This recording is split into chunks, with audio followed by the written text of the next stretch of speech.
In the heart of a state-of-the-art laboratory, nestled between unmarked doors and flickering fluorescent lights, Dr. Max Turner stood before a group of scientists with the kind of excitement usually reserved for children on Christmas morning. His unruly hair resembled a mad scientist's, wild and defiant, while his lab coat was decorated with what looked like the aftermath of an ink explosion. "Ladies and gentlemen," he began, clapping his hands together as if to rally troops, "prepare to witness the dawn of a new era in human evolution." His audience, a mix of brilliant but beleaguered geneticists, exchanged skeptical glances. At the front, Dr. Lila Chen, his sharp-witted colleague, crossed her arms. "Max, we've seen your dawn of a new era before. Last time, it resulted in a 4-hour lecture about the mating habits of mutant crickets. But this time is different," Max insisted, his eyes sparkling with mischief. "Today, we're splicing alien DNA with insect genes. What could possibly go wrong?" Just then, Assistant Joe, a timid intern with a penchant for coffee spills, tripped over a stray cable, sending a steaming cup flying directly at the console displaying their experiment. The computer let out a series of alarming beeps, and a moment later, the glass panel separating them from the containment area shattered. From within the chamber, a creature erupted, a scaly, 6-legged monstrosity with iridescent wings that caught the light in a kaleidoscope of colors. Instead of terror, it performed an elaborate pirouette, prompting laughter from the team. Max grinned, "See? It's a ballet dancer." The creature, however, quickly tired of the audience and turned its gaze toward the scientists, its expression shifting from grace to menace. It unleashed a screech that sent everyone diving for cover as it charged, its wings flapping wildly. In a flash, chaos erupted. Scientists scrambled, knocking over beakers and equipment, while Lila shouted commands like a drill sergeant. "Get to the emergency exit," she ordered, dodging a wayward appendage. Max, for his part, clutched a laser pointer, a makeshift weapon he was convinced could tame the beast. "Stay calm.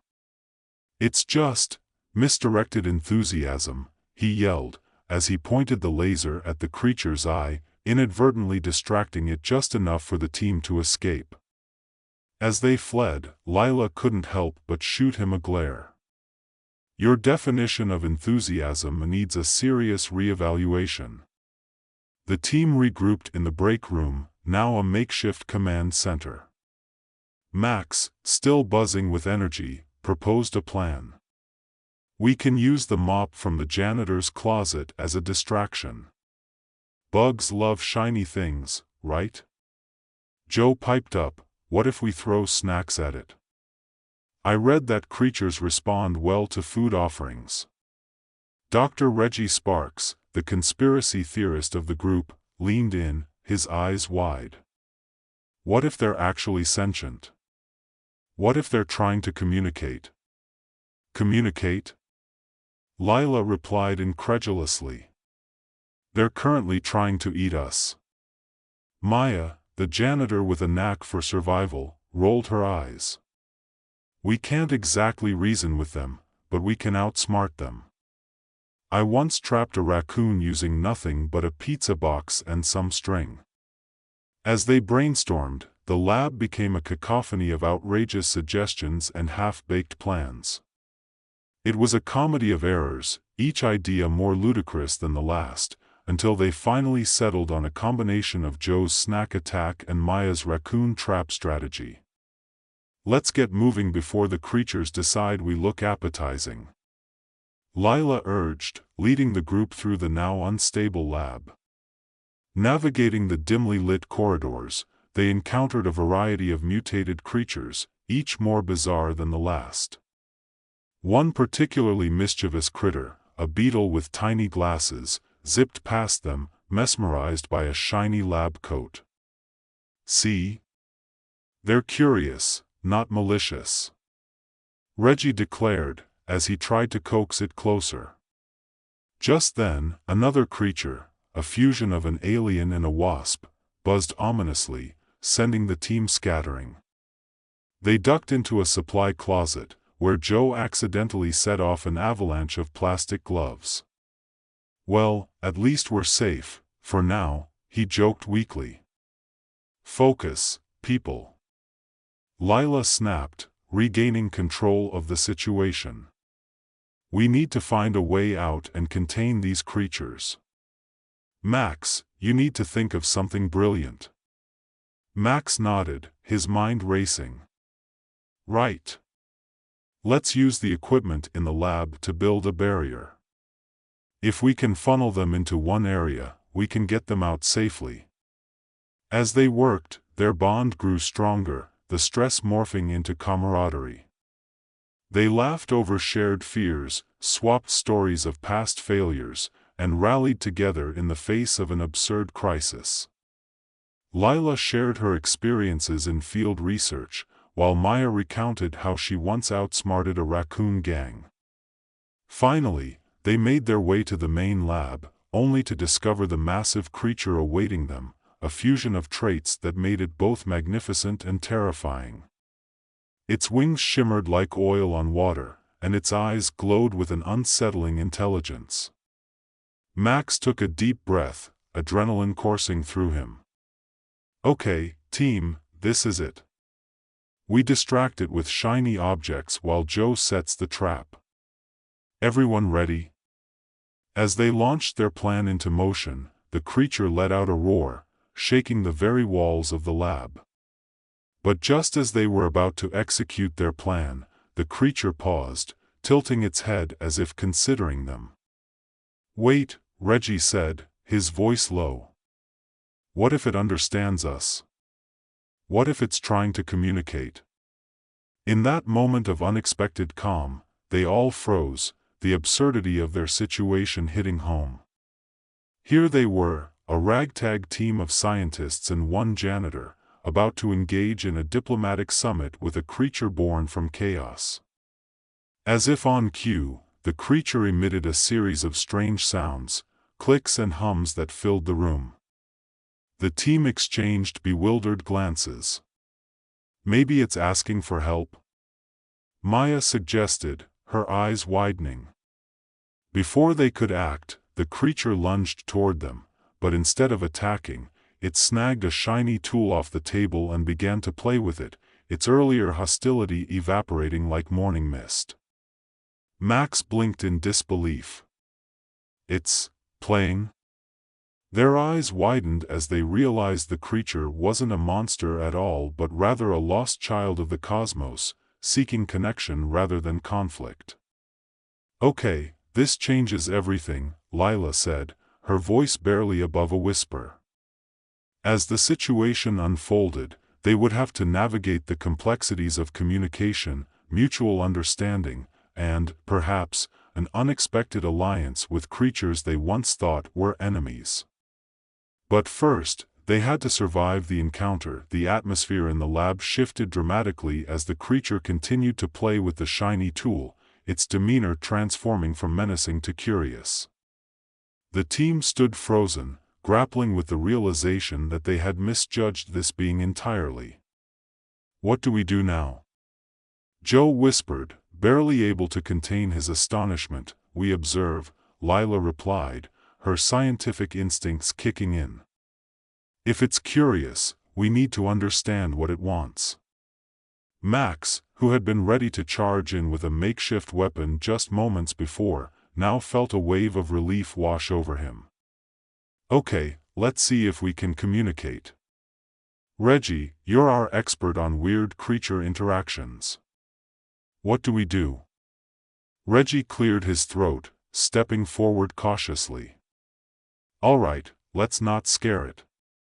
Maybe we can show it something familiar." He picked up a rubber band from a nearby desk and stretched it in front of the creature, mimicking a simple gesture of playfulness. "Like this." The creature, its antennae twitching in interest, approached Reggie and tilted its head, watching the rubber band with rapt attention. After a few moments, it made a soft, clicking sound, which the team collectively interpreted as curiosity. "Looks like it's game on," Max exclaimed, grabbing a couple of beakers and shaking them to create a gentle rattle, trying to engage the creature further. To their surprise, the creature responded by mimicking the sound, producing a series of clicks and chirps that echoed through the lab. The scientists were entranced. "Maybe we can teach it," Maya suggested, a glint of excitement in her eyes. "If it can imitate sounds, we might be able to communicate." With newfound determination, the group began to experiment with sounds, throwing in some playful noises and gestures. They laughed as Max attempted to imitate the creature's clicks, resulting in a bizarre symphony of chirps and beeps that made them sound utterly ridiculous. "Are we sure this isn't a prelude to our demise?" Lila asked, her brow raised in a mixture of skepticism and amusement, but the creature seemed unbothered by their antics, even mimicking their laughter with a series of high-pitched trills. It was as if they had tapped into a hidden language, a dance of communication that transcended words. Hours passed as they engaged in this newfound exchange, the earlier chaos of the lab fading into the background. Max and Reggie tried different strategies, attempting to draw the creature into more elaborate games using simple lab objects, paper clips, pens, and even a plastic dinosaur. As they played, the group's bond deepened. Each member discovered strengths they hadn't known they possessed. Joe, who had been terrified just hours before, became the designated dinosaur wrangler, expertly tossing the plastic figure to elicit playful reactions from their newfound friend. Then, something unexpected happened. As the creature continued to mimic sounds, it suddenly emitted a note that resonated deep within the lab. It was a long, melodic hum that seemed to vibrate through the very air around them. "What was that?" Lila asked, her voice low, filled with awe. "I think it's trying to communicate something more," Reggie said, excitement bubbling in his tone. "Maybe it's not just play, it's sharing its own emotions." Max, ever the optimist, grinned. "Well, it seems we've created the first interspecies game night. Just think of the potential here, imagine the research we could do." But their laughter was cut short when the creature suddenly flinched, its antennae standing rigid as it looked toward the lab's entrance. A series of pounding footsteps echoed down the hall, growing louder with each heartbeat. "Oh," Maya muttered. "That doesn't sound good." Before they could react, the door swung open, and a frantic group of security personnel rushed in, armed and ready to contain the situation. "What's going on in here?" one of them barked, his eyes darting to the massive creature now sitting innocently among the scattered toys and lab equipment. "Wait! Don't shoot!" Lila shouted, stepping forward. "We can explain." "Explain what?" "That you've been playing with a monster," the security officer replied, clearly confused. "Actually," Max interjected, "it's not a monster. It's a friend. We've been communicating."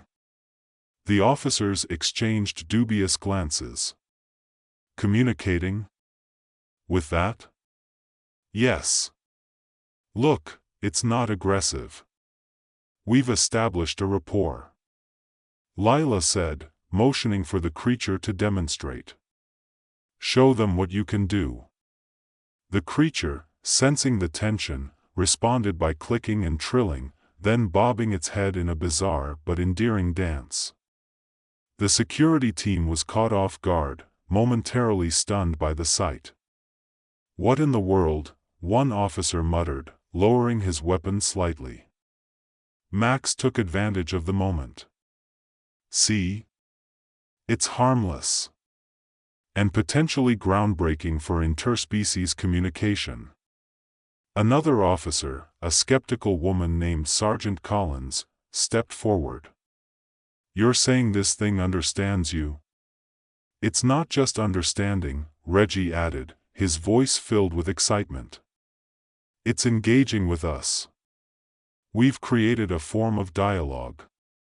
Slowly, the tension in the room eased. The creature, sensing the change, resumed its playful demeanor, clicking cheerfully as it approached the officers, who were both fascinated and hesitant. "Okay, I'm intrigued," Collins admitted, lowering her weapon completely. "But you need to get this under control. If this thing has friends, we need to know how many we're dealing with." "Yes. Absolutely," Lila said, seizing the opportunity. "If we can study it, we can understand its species better and prevent any future mishaps." As the group collectively took a breath, they realized they had transitioned from chaos to collaboration. The lab, once a battleground, had become a sanctuary of discovery. Max, riding the wave of enthusiasm, turned to the security team. "How about you join us in this adventure? We can be the first team to document interspecies interactions in real time." Collins raised an eyebrow.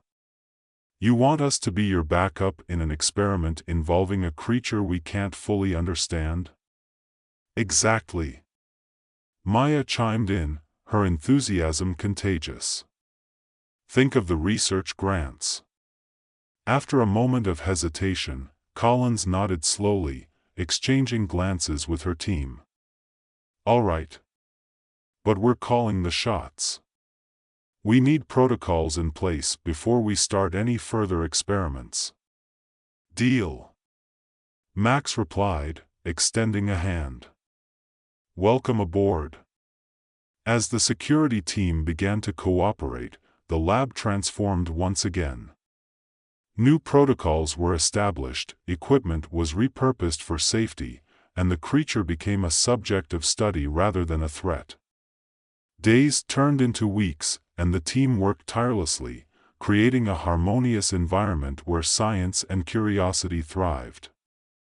They developed a communication system based on sounds and gestures, slowly unveiling the creature's needs and emotions. The once misunderstood beast, affectionately named Chirp by the team, became a mascot of sorts, symbolizing their unprecedented journey. It exhibited traits that were both alien and familiar, bridging the gap between worlds in ways they never thought possible. One day, as the team gathered to observe Chirp's latest antics, Max turned to Lila, a gleam of pride in his eyes. "Who would have thought we'd end up here? From chaos to connection. It's like a story straight out of a science fiction novel." Lila smiled, her usual composure softened by a hint of amusement. "Let's just hope it doesn't end with us being the main course at an intergalactic feast." As they shared laughter, the lab buzzed with newfound energy. The creature, once a harbinger of chaos, had become a beacon of hope and understanding, reminding them all that sometimes the most profound discoveries emerge from the unlikeliest of circumstances. And just when they thought the journey couldn't get any stranger, a loud crash echoed from the containment area, followed by the unmistakable sounds of more creatures stirring. "Well, it looks like we might have more friends," Maya said, her eyes lighting up with excitement. Max grinned. "Let's meet them, shall we?" As they prepared for the next chapter of their adventure, a strange sense of anticipation hung in the air.